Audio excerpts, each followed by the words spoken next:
भुजबळांचं वक्तव्य आणि त्यामुळे राज्याच्या राजकारणात खळबळ माजली आहे। जरांगेंच्या उपोषणामध्ये नेत्यांना लक्षात ठेवा, भुजबळांचा महायुतीच्या नेत्यांना हा सूचक इशारा पाहायला मिळतोय। जरांगेंच्या उपोषणाला गेलेल्या नेत्यांनाच हा इशारा दिलेला आहे। भुजबळांनी हे वक्तव्य केलेलं आहे आणि त्यामुळेच राज्याच्या राजकारणात खळबळ माजली आहे। उपोषणाला गेलेल्या नेत्यांना लक्षात ठेवा असं भुजबळांनी म्हटलंय आणि महायुतीच्याच नेत्यांना हा एक प्रकारे सूचक इशारा मानला जातोय। अधिक माहिती घेऊया सागर कुलकर्णी यांच्याकडनं। सागर, काय नेमकं म्हणणं आहे भुजबळांचं, कुठे रोग दिसतोय?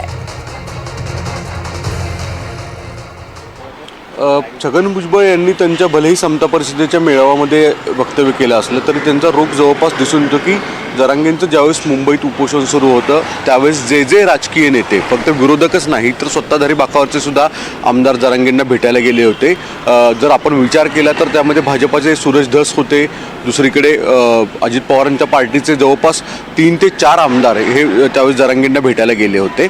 आणि त्या उपोषण सोडवण्यासाठी जर विचार केला तर राधाकृष्ण विखे पाटील, शिवेंद्रराजे भोसले असे दिग्गज नेते सुद्धा स्वतः स्वपक्षातले आणि महायुतीच्या ह्याच्यामधले गेलेले दिसून येतात। अशा सगळ्या परिस्थितीमध्ये भुजबळांचा रोग जवळपास येणाऱ्या आगामी स्थानिक स्वराज्य संस्थेच्या निवडणुकीत ओबीसींना एक सल्ला दिलेला आहे।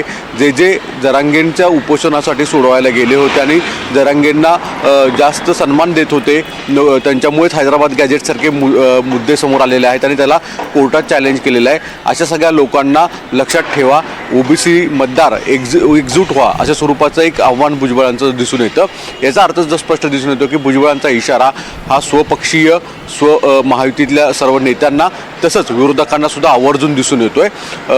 विधानसभेच्या निवडणुकीमध्ये ज्यावेळेस सुरू होतं त्यावेळेस अनेक ठिकाणी ओबीसी मेळावे छगन भुजबळांनी घेतले, त्याच्यामध्ये गोपीचंद पडळकर, लक्ष्मण हाकेसारखे अनेक वेगवेगळे नेते हे एकत्रित आले होते आणि त्यांनी सुद्धा ओबीसीची ताकद दाखवून दिली होती।